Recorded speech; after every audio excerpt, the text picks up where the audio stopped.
Recently, the head of the National Hospice and Palliative Care Organization, Edo Banach, sat down with the Axxess team here at our headquarters in Dallas to have a wide-ranging conversation about all things hospice, from what we could expect in 2020 to normalizing the conversation around hospice care. Enjoy. Yeah, it's an interesting time. In some sense, it's a challenging time. You have increasing scrutiny, you have reimbursement challenges, you have oversight challenges, and I think that all of the scrutiny and the challenges are actually a good thing. They're a welcome thing, because they'll do a couple of things that are really important. Oversight need not be haphazard and all over the place. It should actually be smart, and so we want to make sure that the oversight by Congress and by the different agencies is as smart as it could be. Number two, quality. That we need to have the right technology, that we need to have the right partnerships, and that we need to have the right oversight and scrutiny to do that. And I think what you're going to see is the folks who are really serious about providing high quality care are going to be the ones who succeed. Some smarter oversight legislation, maybe the rural access to hospice legislation, maybe PCHETA, better training of folks. I think that the real big changes are going to have to wait until we know who the next president is going to be, or whether the current president is going to be the next president. Either way, once that's all settled, I think we'll have a much better sense of what we're going to see going forward. However, that's micro. Macro, there are these huge trends. One, more person-centered, more interdisciplinary care. Two, more home-based care. Three, demographics. There are more people there are 10,000 people who are turning 65 every day, and there are fewer and fewer people to care for them. So I think that we're going to see a society that's really hungry for more compassionate, more human care, and I think as hospice, we provide that. And I think it actually comes at two times.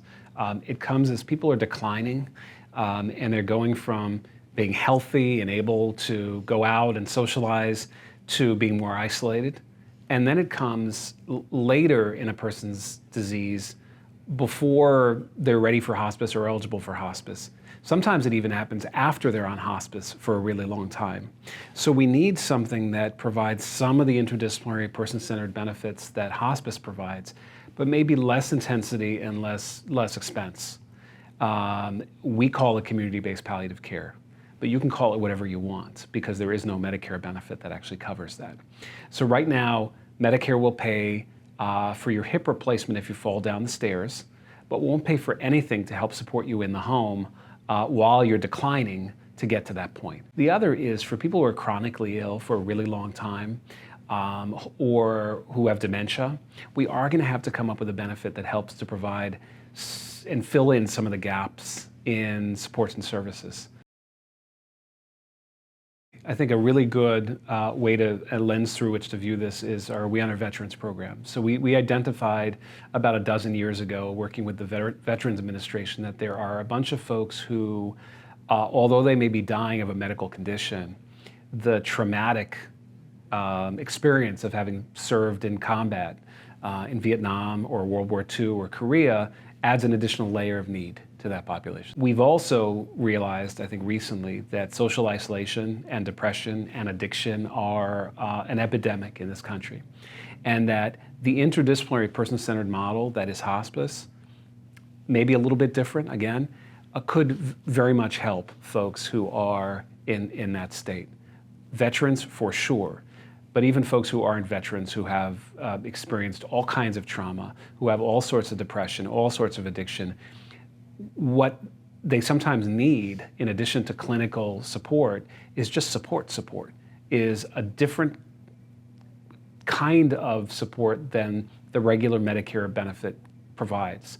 More social work, more substance abuse counseling, more spiritual care, and less poking and prodding. 20 veterans a day commit suicide. Remember, hospice is for people who are dying physically. They're dying physically, and we can put a name on it. That's cancer. But if you're dying emotionally, we just let you struggle till you take your own life or you take someone else's life. That's unacceptable. And I think as hospice, we have something we can do to help. So first of all, I think we need to normalize the conversation. I think as a society, we need to normalize these conversations so that they're occurring around Thanksgiving when we're getting together anyway, that we're uploading those advanced directives and digitizing them so that they're available, because you truly do never know when the end of life is going to be. We always act like it's Nana who's 97, but that's not always the case. So that's number one.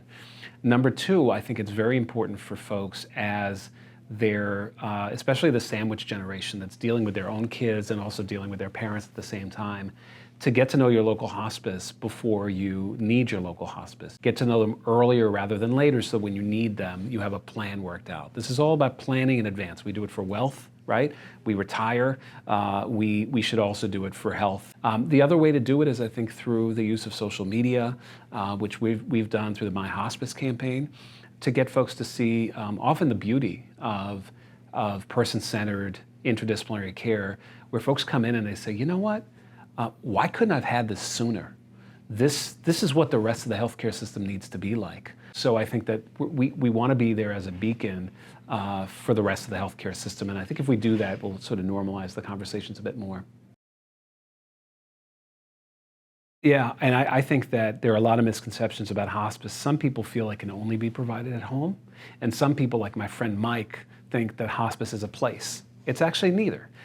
So hospice is provided for you wherever you call home. It could be assisted living, could be a hospital, unfortunately. It could be a nursing home. It could be anywhere where you are, where you're eligible for hospice. So that's an important misconception. So our new tagline is leading person-centered care. Our new logo is right here, which you probably can't see.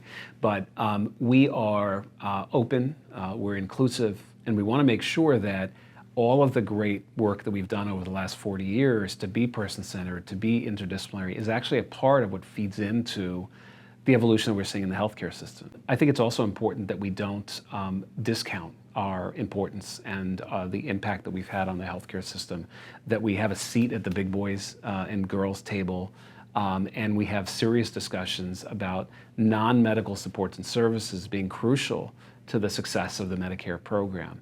And that's something I think we can do through our updated approach. There are a couple things that people can do. One is, if they haven't checked out My Hospice, that's our social media platform, go on Facebook or on LinkedIn or on Twitter and check out that hashtag. A lot of great content on there to share. That'll help normalize this whole discussion.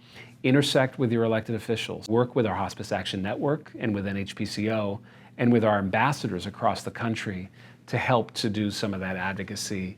I like to say the way that hospice came to be was through grassroots advocacy by a group of committed folks who are working in their communities. And the way that hospice improves is through a group of folks working in their communities from the bottom up. I think it's really important for us to be doing what we're doing here, demonstrating a partnership between individuals who receive care, caregivers, and supporting them, the individuals who provide care, the provider, and the individuals who help them focus on the work that they need to do at the bedside. And so that's NHPCO in providing policy and regulatory and educational resources. And that's technology companies like Axxess who help to provide some of the tools that people need to be successful. So I think that working together is what will enable us to actually, step up and meet the demands that the society has.